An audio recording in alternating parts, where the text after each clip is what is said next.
myself, Dr. Mamta Sharma, Associate Professor Political Science, Government College, Berod.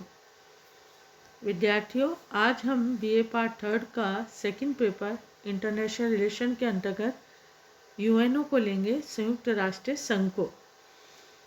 संयुक्त राष्ट्र संघ के अंतर्गत हम इसके संगठन, कार्यप्रणाली एवं भूमिका, the UNO organisation working and role, इसके अंतर्गत हम देखेंगे कि द्वितीय विश्व युद्ध के बाद संयुक्त राष्ट्र संघ की स्थापना किस तरह से हुई, किस तरह से इसका विकास हुआ, क्या क्या इसके उद्देश्य थे और कौन कौन से अंग इसके अंतर्गत आते हैं। तो सबसे पहले हम इसके बैकग्राउंड के बारे में बताएंगे। संयुक्त राष्ट्र संघ की स्थापना ऐसे समय में हुई जब द्वितीय महायुद्ध अपने भीषणतम रूप में सारे विश्व को आतंकित कर रहा था। इसके अंतर्गत जर्मनी, इटली और जापान के धुरी राष्ट्रों को सम्मिलित शक्ति का सामना करने में ब्रिटेन, अमेरिका तथा अन्य मित्र राष्ट्रों की सारी शक्ति लगी हुई थी। यह युद्ध केवल कुछ राष्ट्रों की प्रतिष्ठा के लिए ही लड़ा जा रहा था। अतः धुरी राष्ट्रों की बढ़ी हुई सैनिक शक्ति वास्तव में प्रजातंत्र और मानव अधिकारों के लिए संकट का संकेत कर रही थी। अतः इस युद्ध में यदि धुरी राष्ट्रों की विजय होती तो निश्चय ही समस्त विश्व पर उसका व्यापक प्रभाव पड़ता और स्वाधीनता और प्रजातंत्र के उच्च आदर्शों को भारी आघात पहुंचता। संयुक्त राज्य अमेरिका के सैन फ्रांसिस्को नगर में 1 जनवरी 1942 को ब्रिटेन, सोवियत संघ, चाइना तथा अन्य 26 मित्र राष्ट्रों के प्रतिनिधियों का एक सम्मेलन हुआ, जिसमें निर्णय हुआ कि ये राष्ट्र सम्मिलित होकर धुरी राष्ट्रों का सामना करेंगे। अतः इस संगठन को संयुक्त राष्ट्र अथवा यूनाइटेड नेशन का नाम अमेरिका है। तत्कालीन राष्ट्रपति फ्रैंकलिन डी रूजवेल्ट द्वारा इसे प्रदान किया गया। 1 जून 1945 को आगे चलकर सैन फ्रांसिस्को के संयुक्त राष्ट्रों का सम्मेलन हुआ तो इनके सदस्यों की संख्या 50 हो चुकी थी। अतः इस सम्मेलन में संयुक्त राष्ट्र के घोषणा पत्र, प्रस्तावना और अनुच्छेद 111 के साथ अंतिम रूप इसको दिया गया और संयुक्त राष्ट्र की औपचारिक स्थापना इसके अस्थायी मुख्यालय सेंसस अमेरिका में हुई। अतः सीआई वर्ल्ड फेसबुक सितंबर 2006 के अनुसार विश्व के वर्तमान में कुल 267 देश है। इनमें से 193 देश संयुक्त राष्ट्र संघ के सदस्य हैं। ताइवान और वेटिकन सिटी संप्रभु देश होते हुए भी संयुक्त राष्ट्र संघ के सदस्य नहीं है। तत्पश्चात हम देखेंगे द यूनाइटेड नेशन ऑर्गेनाइजेशन कि संयुक्त राष्ट्र संघ की स्थापना या इसका ओरिजिन किस प्रकार से हुआ। यह एक विचित्र बात है कि मानव स्वभाव के आचरण में युद्ध एवं शांति, विध्वंस तथा निर्माण के बीच साथ साथ निहित है। अतः नेपोलियन युद्धों के बाद, होली एलियस प्रथम विश्व युद्ध के बाद, राष्ट्र संघ तथा द्वितीय विश्व युद्ध के बाद संयुक्त राष्ट्र संघ की स्थापना इसके प्रमाण है। अतः प्रथम विश्व युद्ध के पश्चात संयुक्त राष्ट्र संघ की स्थापना में वैसी भूमिका है कि एक अन्य अमेरिकी राष्ट्रपति फ्रैंकलिन रूजवेल्ट की थी। अतः रूजवेल्ट ने ही इस अंतर्राष्ट्रीय संगठन की स्थापना की आवश्यकता तथा उसके दर्शन की धुंधली रूपरेखा प्रस्तुत की। अतः रूजवेल्ट ने इस बात पर बल दिया कि भावी विश्व संगठन का आधार महाशक्तियों का पूर्ण मतक्य होना चाहिए था। उन्होंने सोवियत संघ, ब्रिटेन तथा अन्य मित्र शक्तियों से इस बात पर उनको सहमत किया कि विश्व संस्था के निर्माण की तैयारी युद्ध काल में शुरू कर दी जाए और उन्होंने कहा इससे मित्र राष्ट्रों को युद्ध जीतने के लिए नैतिक समर्थन तथा संबल प्राप्त होगा। अतः 30 अक्टूबर 1943 को संयुक्त राज्य अमेरिका, इंग्लैंड तथा सोवियत संघ की सरकारों ने अपने अपने विदेश मंत्रियों के माध्यम से एक संयुक्त घोषणा की और इस घोषणा में कहा गया कि जितनी जल्दी संभव हो सके एक अंतर्राष्ट्रीय संगठन की स्थापना करने की आवश्यकता वे महसूस कर रहे हैं और यह संगठन सभी शांतिप्रिय राष्ट्रों की संप्रभुता पर आधारित होगा और ऐसे सभी छोटे बड़े राष्ट्र इसके सदस्य बन सकते हैं। इसका उद्देश्य होगा अंतर्राष्ट्रीय शांति एवं सुरक्षा कायम रखना। अतः संयुक्त राष्ट्र संघ की रूपरेखा का निर्माण करने के लिए बड़े राष्ट्रों के प्रतिनिधियों का सम्मेलन 21 अगस्त 1944 को वाशिंगटन के डम्बार्टन ऑक्स भवन में आयोजित किया गया, जो 7 अक्टूबर 1944 तक चला। इस सम्मेलन में स्वीकार कर लिया गया कि संयुक्त राष्ट्र का कार्यक्षेत्र केवल अंतर्राष्ट्रीय शांति एवं सुरक्षा बनाए रखने तक ही सीमित न रखा जाए, बल्कि उसका कार्य आर्थिक एवं सामाजिक प्रश्नों पर अंतर्राष्ट्रीय सहयोग को बढ़ावा देना होना चाहिए। अतः संयुक्त राष्ट्र के बारे में अनेक महत्वपूर्ण निर्णय सोवियत संघ के प्रदेश क्रीमिया के याल्टा नगर में लिए गए और 4 फरवरी 1944 को स्टालिन, चर्चिल तथा रूजवेल्ट का एक शिखर सम्मेलन याल्टा में प्रारंभ हुआ और सुरक्षा परिषद में मतदान प्रणाली पर महत्वपूर्ण निर्णय याल्टा सम्मेलन में ही संभव हो सका। अतः इसके अंतर्गत ही अमेरिका के सैन फ्रांसिस्को नगर में एक नया अधिकार पत्र स्वीकार किया गया, जिसे संयुक्त राष्ट्र संघ का चार्टर कहा जाता है। और इस चार्टर के अनुसार संयुक्त राष्ट्र संघ के निम्न उद्देश्य बताए गए। नंबर 1, सामूहिक व्यवस्था द्वारा अंतर्राष्ट्रीय शांति एवं सुरक्षा कायम रखना।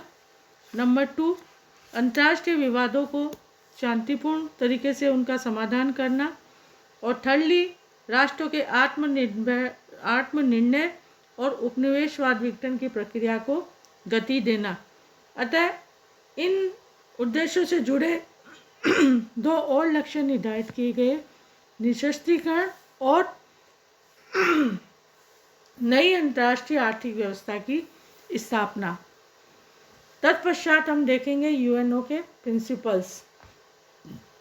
संयुक्त राष्ट्र संघ के चार्टर की धारा 2 में इसके कुछ मौलिक सिद्धांत भी बताए गए, जिसके अंतर्गत इनका प्रधान आधार छोटे बड़े सभी देशों में समानता और सर्वोच्च सत्ता का सिद्धांत है।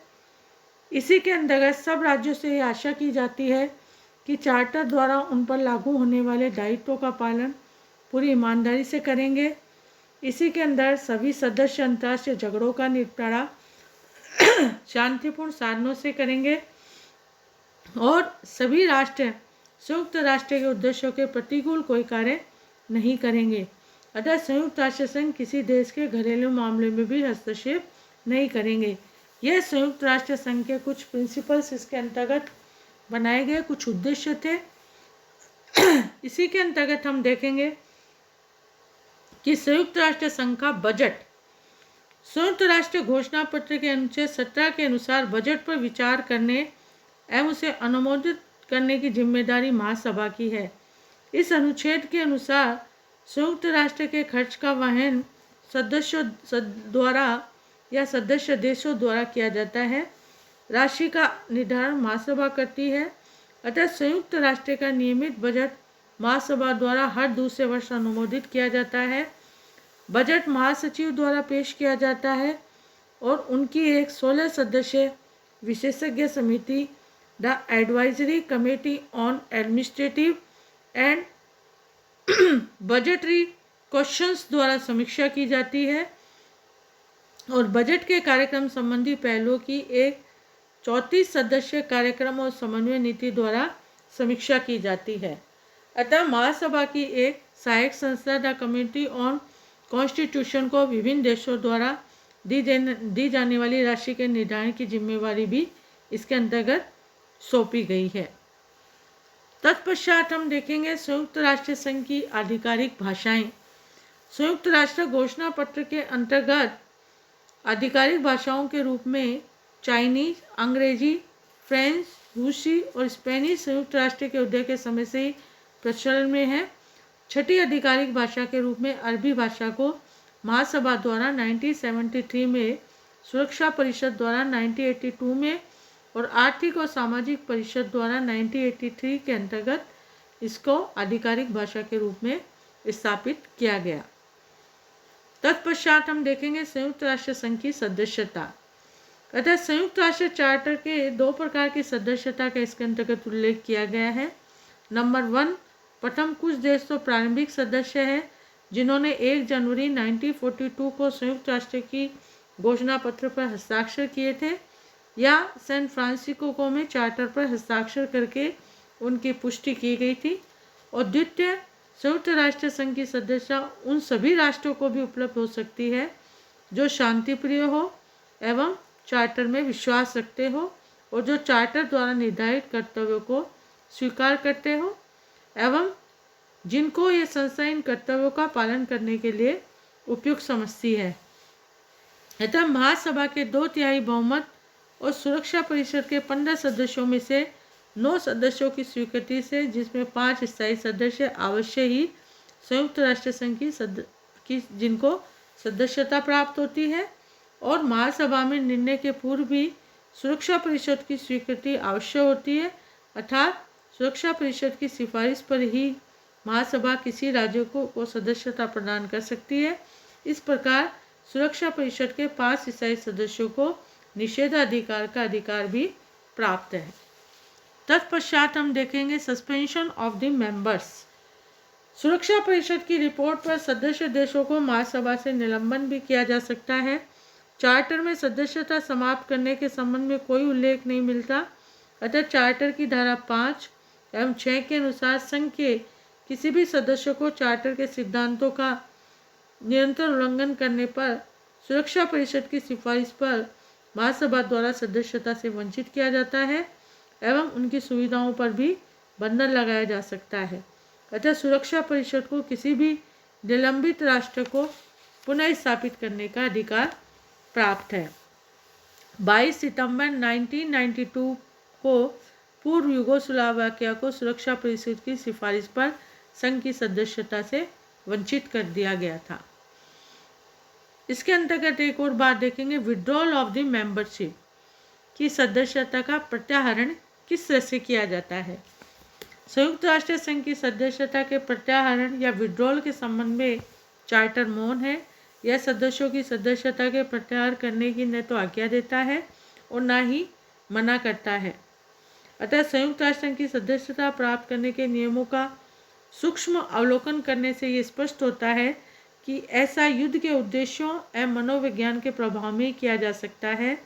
सैन फ्रांसिस्को सम्मेलन में यद्यपि इस बात पर चर्चा की गई थी कि संयुक्त राष्ट्र संघ की सदस्यता को विश्वव्यापी बना दिया जाए, परंतु जब चार्टर पर अंतिम रूप से विचार किया गया तब यह निश्चित किया गया कि संयुक्त राष्ट्र की सदस्यता किसी भी देश के व्यवहार के आधार पर अर्जित की जानी चाहिए एवं साथ ही यह तय किया गया यदि कोई भी सदस्य राष्ट्र लगातार संयुक्त राष्ट्र चार्टर के सिद्धांतों की अवहेलना करता रहेगा तो उसे सदस्यता से वंचित किया जा सकता है।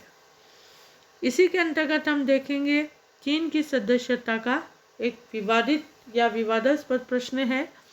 चीन की सदस्यता के प्रश्न ने यह स्पष्ट कर दिया कि सदस्यता का प्रश्न एक राजनीतिक प्रश्न है।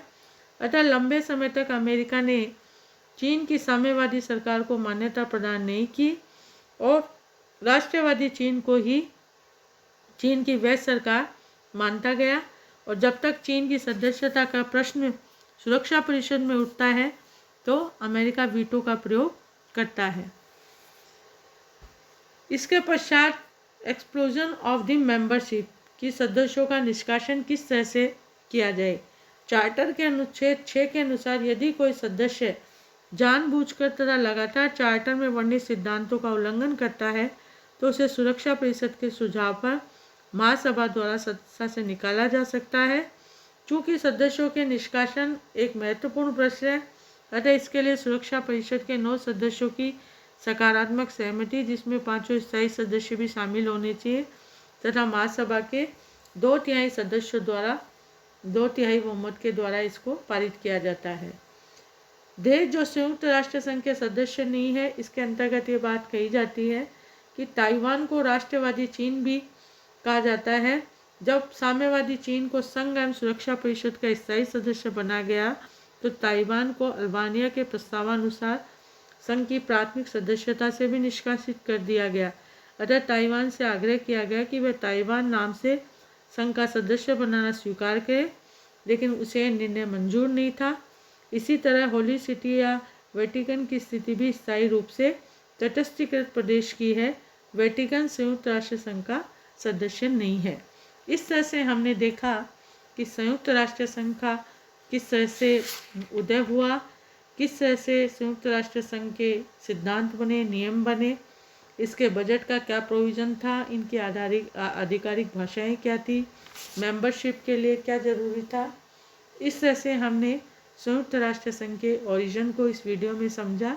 नेक्स्ट वीडियो में हम ऑर्गन ऑफ द यूएनओ को समझेंगे। धन्यवाद।